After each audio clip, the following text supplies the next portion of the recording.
Sitting somewhere between a solitaire board game that asks you to chase a high score and a relaxing puzzle game where you can get creative and try out your own tactics and things to make things look pretty but also score well, is Preserve.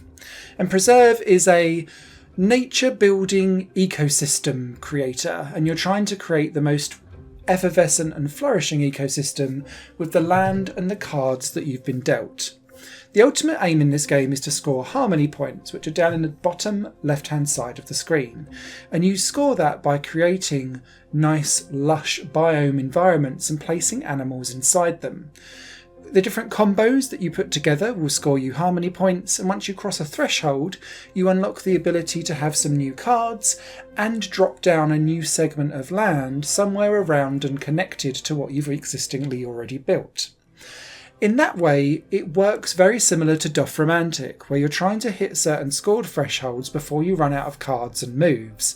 But it doesn't really feel like Romantic, so I give Preserve a lot of props for taking a similar format but giving a theming and a gameplay mechanic that feels different enough so that the two games don't really cross over in my mind nearly as much as I thought they were going to. At the beginning of each game, you start off with a barren landscape, and you'll initially have some cards about spreading water. And some of it might be rain clouds to drop on just one or two little areas. It could be a big rain cloud that sprinkles water over a box of 7 hexagons.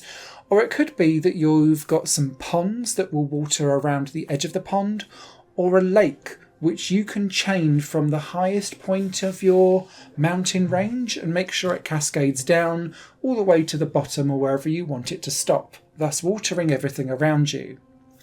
When something's watered, you can then place various different biodiversities on them. So some are like watery weeds, some are flowers, some are more croppy, then you've got big trees and mountain ranges. In the savanna biome, you've got different types of grass depending on where the water's coming from. So if it's rain, it will be yellow, but if it's coming from a river or pond, it will be lush green. And only certain types of ecosystems and plants can be placed in different areas. When it comes to the underwater aqua biome, it's around what type of areas get hydrated with oxygen. And so different biomes need to take place at sea level, or they need to be at the kind of surface, or they need to be deep down in the trenches and oxygenated too. So it just depends on what you're playing as to where you place these different things. And you need to place them in collections of 3, 6 or 12, all connected together, because that unlocks 1, 2 or 3 animal slots for you to slot animals into. Now the animals are cute, they make cool noises, but they all come with little icons telling you which types of biomes they belong in, or biodiversity environments they belong in. So for example, the bees will only belong in the flowers, but say mountain wolves could potentially also belong somewhere else too. If you're looking at elephants, for example, it can sit next to water in the savanna area, but it can also go on orange grass or yellow grass areas too, but you can't place them elsewhere. You score points, 30 of them, if you place 3 of the same animal together. But if you're able to get the luck of the draw and have 3 different animals that can all fit in that biome together, and you've managed to collect 12 of them that are back to back, you'll get 60 points for making it a unique biodiverse area. And this is where the real crux of Preserve comes into play. You're looking at how you can optimise the score with what you've got. That initially means where you're going to clump certain types of plant environments together, but it will also be dependent on what you can water and what you can't. And so where you place down specific ponds, or if you're going to go nuts with lakes, particularly in the savanna environments, where that roots around then leaves you specific pockets that you can then use to try and fill up with those different biodiverse areas. And then you still have to be lucky and use exactly the right type of animal and work out where to put them. There's also a recycling card which you get more of the more that you play. And sometimes that can allow you to retcon a previous decision because you can now score more with the cards that you've got later on. And that's a cool little mechanic to play with too. Your space in Preserve is quite limited, and you'll start off with small levels, and the more you score, you start to unlock medium, and then when you score well on that, you unlock large versions of the biome, which does add more complexity, but you're still kind of limited on space because as you cross certain score thresholds, you unlock new clumps of land that you plug into what you've already built, like a jigsaw puzzle. And that's really key to getting a high score, because what you need to make sure that you do is not have two biodiverse areas of the same type touching each other. So, for instance, you could have 12 trees with 3 different animals in one area and 12 trees with 3 different animals in another. And then if you accidentally join them up with a 25th tree, it will cancel each other out and become one giant 25 tree area that you can only stick 3 animals into, and so it scores less.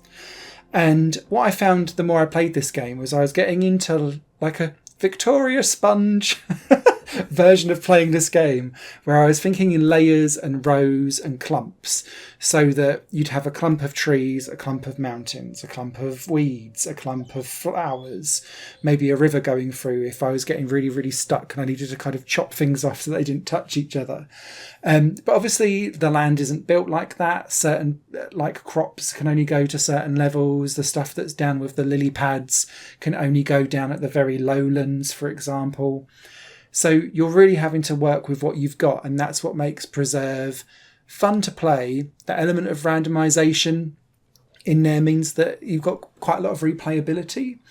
And yeah, you keep coming back for more and more and more and just discovering new beautiful ways to build the land around you. Outside of the main modes are creative mode, where you get access to everything currently in the game and you get to just design your own little preserve area. And I had good fun doing that. I seem to be a little bit fascinated with geometric shapes and trying to have things all lined up. But it's good fun to do. And then you can go into photo mode and change the like day and night cycle and some of the camera effects to make it look quite cool.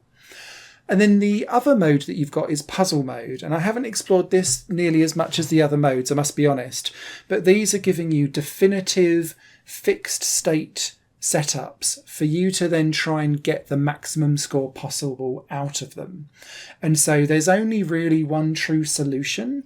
And some of it will involve kind of scooping back up some land and then replacing it elsewhere, or making sure that you reroute a river so that it goes to the right places and waters everything to enable you to get the highest score, or making sure that you mix and match your animals in the right way so that you can get to that highest score.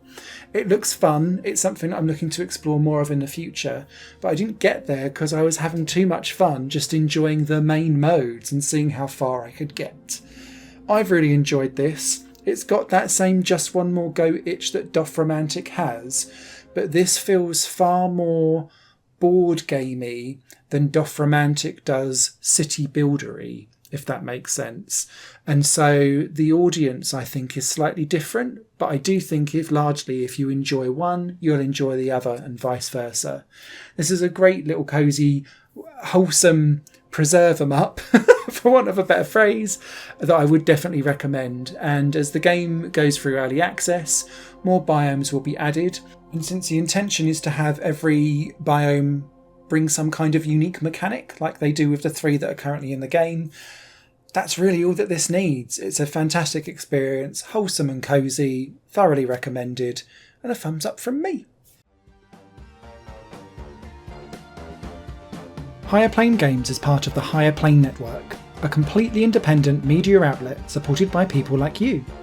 The goal is to create the best possible content that cultivates a richer indie scene for games as well as music and entertainment. To find out more and to get involved, visit patreon.com/higherplane-network. Your support makes all the difference, and in return you'll gain access to bonus content and downloads.